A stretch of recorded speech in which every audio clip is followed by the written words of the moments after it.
যেই সংবিধান গণতন্ত্র হত্যা করেছে। আজকে বিএনপির ভাইদেরকে একটা কথা বলি, আপনারা হয়তো অনেকে জানেনও না। পৃথিবীতে দ্বিতীয় ইতিহাস আছে কিনা মান্না ভাই জানলে বলবেন, আমি ভাইয়ের কাছ থেকে শুনতে চাইবো। জিয়াউর রহমান তো একজন সামরিক শাসক ছিলেন।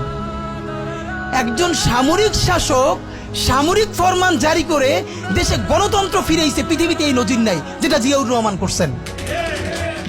আপনারা কি জানেন এই যে জিয়াউর রহমান গণতন্ত্র ফিরাইলেন, যার মাধ্যমে আওয়ামী লীগও রাজনীতি করার সুযোগ পাইল বাকশালের পর, সেটা কিসের মধ্য দিয়ে? তখন তো সংসদ নাই, সংবিধান তো সংশোধনও করা যাইতেছিল না। কিসের মধ্য দিয়ে? জিয়াউর রহমানের সামরিক ফরমানের মধ্য দিয়ে। পৃথিবীর একমাত্র একজন সামরিক শাসক যিনি ফিল করলেন না সামরিক পন্থা দিয়ে করা যাবে না, গণতন্ত্রে ফিরতে হবে। এবং দেখেন হাসিনারে এবং আওয়ামী লীগের চরিত্রটাই হইলো এরকম, এর যে একটু ভালোবাসে তার এসে হত্যা করে।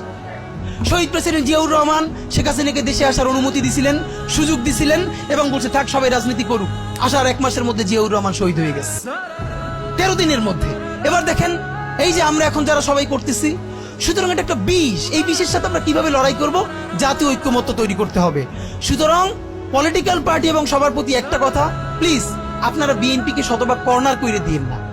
বিএনপি এই আধিপত্যবাদ বিরোধী লড়াইয়ের জন্য আমাদের একটা বড় শক্তি। এই শক্তিকে এত বেশি কর্নার করা যাবে না যাতে তারা গিয়ে আওয়ামী লীগের হাত ধরে ফেলে।